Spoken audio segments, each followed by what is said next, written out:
I'd like to try a speed test kind of experiment with you. What we need is a deck of cards. We won't need the jokers, so you can take the jokers out of the deck. Maybe you want to go get a deck and you can kind of follow along with me. We'll just set these aside over here, get them out of the way. What we do need, though, is the 52 face and number cards that you can find in the deck. We'll give them a little bit of a shuffle here, just to ensure that they're not in any particular order of any kind. Give it a cut. And what you're going to do is you're going to select a card. Now, you're not here right now, so I'm going to kind of select one for you. We'll just look through the deck here. We'll assume that you pick something somewhere down here in the middle, maybe like this card here, which is the Jack of Clubs. And what we're going to do is very simple. We're just going to leave it right there where we found it. And what I would have you do is I would have you take the deck, and you could give the deck your own shuffle, your own mix. Now, we know that the Jack is somewhere down here in the middle, so if we give it a shuffle, it should jump either to the top or the bottom quarter of the deck. We give it another shuffle, it would jump to another portion of the deck. We'll just give it a few shuffles like this, very, very fairly. We're not really sure where it's at right now, which is kind of the goal. And then if we give it a cut, we really don't know where it's at. Now, what we're going to do is we're going to see how quickly we can find that Jack of Clubs inside of the deck. It's kind of a speed test again. So I'm going to move the deck out here and kind of spread them out, and I want you to look through as quickly as you can, see how quickly you can find that Jack of Clubs. So get it in your mind right now, and think about what you need to be looking for, and we'll start it right now. Go ahead and start looking, see if you can find that. Now, if you look through here, you'll see that we don't quite see it yet. We don't quite see it yet. Now, here's the truth. Here's the reality. You could look probably through this all day and you're never going to find it. And the reason for that is because the card is actually sitting very securely inside of the card box, sandwiched between our two jokers is your Jack of Clubs. Merry Christmas from the Common Magician. It's been a while since I've posted anything, but I had a holiday break here to put something together. I want to talk briefly about things that I hate to do. As the Common Magician, of course, this channel is dedicated to people who don't have a great deal of time to practice. You may have another livelihood, but you still like the discipline and the hobby of doing magic, and you like to do it for friends and maybe a little bit of side work that you might do with your magic. But this is for people that don't spend hours and hours and hours a day, every single day, working on the art form. So there are things that people like you and I may not like to do. There's a couple in particular that I don't like. We'll actually call it 3 things that I don't like. One, I don't like to do tricks where I am having to deal with sleights that are obvious and right under the spectator's nose. And the reason why this could happen is because sometimes your patter may be such that you are explaining exactly what's going on. Such as a trick like, I have a card selected, and what we're going to do is we're going to take the card and we're going to put it back in the deck, and we're going to mix it up, and we're going to shuffle it, and I'm going to take the card out mysteriously and magically and turn it over, and I'm going to put it back inside the deck, and you'll see here that the card is upside down. Something like that where you're telling the spectator exactly what you're doing or what the outcome is going to be raises a great deal of suspicion, because obviously I have to turn a card over. If I've told them that's what I'm going to do, they're going to be watching for some moment where I actually have to turn it over. I've told them I'm going to do it. So I don't like to do that. And sometimes magic tricks seem to depend on those kinds of sticky situations. The second thing I don't like to do is I don't like to do controls that require a lot of movement, such that if I have a card selected, such as the 7 of diamonds here, and then we take the card and we have it replaced to the deck, and I cut the deck, and we'll give it just a couple of other cuts here to mix it up, and in that process we've lost the card when actually I've retained it on the top, the typical double undercut kind of thing. People, if they're watching, they can follow it, and I'm self-aware of what's going on. I don't want them to see what's happening. So that's the second thing I don't like to do, is a lot of movement when trying to control cards. And it seems so often that card controls require a great deal of movement. movement. So that's something I don't like. The third thing I don't like is I just hate palming cards. I've never liked it. I don't practice enough where I'm comfortable with it. And that takes out a whole bunch of different effects that can be done in the real world, where you might have a card removed from the deck, put into a pocket or to an impossible location or something. And it actually requires that you have to be able to get a card out of the deck and palm it off. And I don't like doing that. It's a very, very self-conscious kind of thing. I always feel like I'm going to get caught. I feel like my hands aren't big enough. You know, I'm sure that a lot of you deal with that stuff too. So I'm going to give you some solutions to all three of these problems that might help you perform tricks or illusions that are quite a bit more complex and much more powerful than other things that you might like to do. We're going to find a way to ignore that problem of performing patter that is brings the heat onto us as we're trying to perform our sleights. We're going to perform a control that is very simple, that doesn't require a lot of movement. In fact, it doesn't really require any visible movement, and therefore it doesn't bring any suspicion. Okay?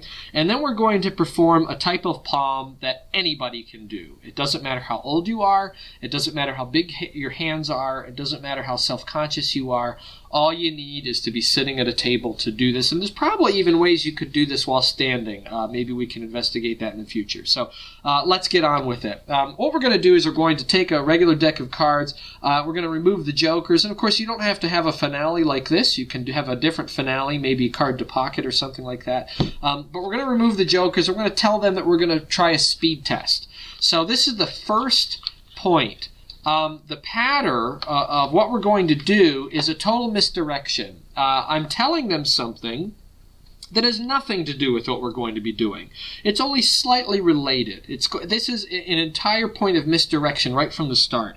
The audience member, the spectator, is following along thinking that what is going to happen is one thing, when actually what's going to happen is something else. Okay? So first thing, make pattern. Make a story, have a narrative that doesn't really line up with what the outcome is going to be, that takes the mind in a different direction. I tell them we're going to do a speed test, okay, and that we're going to select a card here. So I have them select a card. They're not even thinking about this box. They think we just got this out of the way, and the thing I'm talking about has nothing to do with these jokers in this box at all, okay? And it's logical that I would remove them too. I remove them because if we're going to do a speed test, I'm going to have them select one. I don't want them to select something that has a duplicate. Okay, so we're going to select a card. Spread through, have them select one somewhere down in the middle. Now, second point. I'm going to have the card shown. So the heat's off now. Everybody knows what the card is. I know what it is. They know what it is. Everybody knows what it is. There's no reason for them to be suspicious or to be feeling like they need to hide anything or to be watching me closely, because everybody knows the identity of the card. They know that one thing I'm not going to do is find the identity of their card. Okay, because I know it. So I've taken the heat off by doing this. What we're going to do is we're going to turn the card back over, and with the spread still in hand, we're going to do a Hofzinser spread call. This is a very easy maneuver because it can be done very slowly, and I've covered this on my channel before. All you do is you take the free side over here with the selected card on the left. You take the right hand. You do this in reverse if you're left-handed. You're going to slide the next card over top of that card, and you're going to do kind of the equivalent of what a top change is, but it's going to be done slowly, and it's going to be done in the middle of the pack with a lot of cover. So I'm going to slide this card over, and I'm going to grab that card with my thumb, and then underneath I'm just going to pull out, peel out, kind of walk out that card with my fingers. Okay, so I walk it underneath the pack just like this, and what I've done is I've now set up a situation where I can slide the rest of the deck in underneath my selected card, just like that. Okay, so let me go over that one more time. You have the card selected, and watch, I'm going to do this extremely slowly. We turn it over, I slide the card over top, I walk it out, and I get it past the break, and then I can slide everything else underneath it. Now, one thing I like to do at the very end is I like to pull back on the bottom and push forward on the cards above it, and it gives me a lot of cover as I square up. So I've got my card here with cards over the top and the bottom. It also allows me to do a little bit of a setup here. As I square up the deck with my right hand, this is exaggerated, of course, I can lift up on that second from bottom card, and square up, and it allows me to get a break on top of my selected card. And I can get my pinky in there, and I can sit like this as long as I want to with a pinky break over that card. As far as the spectator knows, all I've done is I've had them select a card, and then we've put it right back where it belongs. That's what it looks like. I've done nothing. I haven't lost the card in the deck. I haven't shuffled the cards. I haven't controlled it. I haven't cut it in any way. Okay, and this gets rid of that second thing that I don't like to deal with. So, one more time. We have our card. We're going to turn it over. We're going to leave it right back in the deck. I've got my break above it. Now, we get on to the third thing, which is palming. We're going to use something called a gambler's cop. This is a really simple palm because it doesn't require a lot of angle sensitivity. In fact, it's a really dirty palm. All you do is you bring the deck back deep into the hand. You're going to grab onto that bottom card, and you're going to slide the rest of the deck forward. And you can see I've got my card back here. Now, you're not going to stay like this very long because in the process of setting it into the gambler's cop, you're actually going to square the deck forward and set it down. And what I've done is I've gotten rid of my card. Within less than a second, literally less than a second, I've deposited my selected card into my lap. Okay, so again, I'm left here in my pinky break. I've just put everything together. Maybe in the action of squaring up, I bring back to the gambler's cop and I set the deck out there, and I'm free and clear. Now, one thing you want to do is keep your hand stationary right here. Don't move it around. Keep it in place so that it doesn't look like you've done anything suspicious, but you can gesture back here. You can open up your fingers. Everybody's looking at the deck out here. They're not looking at anything else. Okay? And there's no reason for them to think that you would have removed anything from the deck because their card is in the middle as far as they know. I haven't shuffled. I haven't done anything else. Very clean, very easy to do.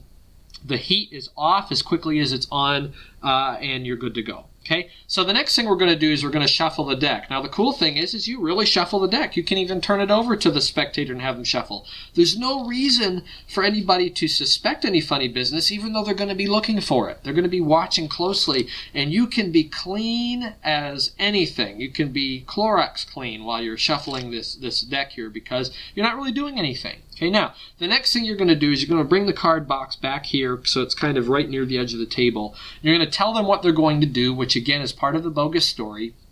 You're going to look for that card. Now, as you spread the deck out, this is a very natural move. You're going to pick it up with the right hand, turn it over, bring the left hand back to the edge of the table, and as you spread, you just reach to your lap, and you can pick up that card that you deposited and put it back into the gambler's cop. So I'm sitting back here like this with my card on the edge of the table.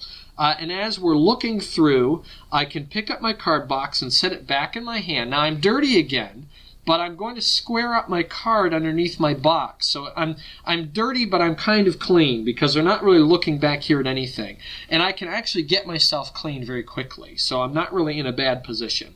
They're looking for the card. I say, well, it's not in there because all along I've had your card sitting here. I reach in, I grab onto my two jokers. I leave a little bit of margin here so that I can open up my box. I'm going to reach underneath the box and grab my Queen of Clubs, which is the card that's selected. And I'm going to pull out all three cards together like this. So here's the last thing, another power of suggestion, a little bit of sleight of mind, if you will. I'm going to say, as I demonstrate this, that I have their card securely sandwiched between the two jokers. Now, it's not. It's actually underneath the two. But what I'm going to do is I'm going to take the top card, and as I say, sandwiched between, I'm going to turn it over underneath that card. And then I turn over the next joker on top, and now it is sandwiched. Okay? Now, to the spectator, as I say that, I have it securely sandwiched between the two jokers. They just believe what I'm saying. I've done it so quickly that now this is the picture that's in their mind. Okay? So, again, the power of suggestion. I can then show that their card is indeed in between the two jokers. It was in the card box the whole time. How in the world could that be? They can look at the deck and they can examine it all they want. There's only a regular set of cards in there. There's not a duplicate. Okay? So, first of all, misdirect with your pattern. Tell a story that isn't happening. Second, use the Hofzinser spread call for control and selection so that you don't have to do shuffles and cuts and weird things. Use the gambler's cop at a table for palming, and you can do palming. You can really use that kind of a palm anywhere that you might need a bottom palm. okay, to palm off a card and get it off the table very quickly and get clean. So there you go. Merry Christmas to all of you, and I wish all of you happy magicking.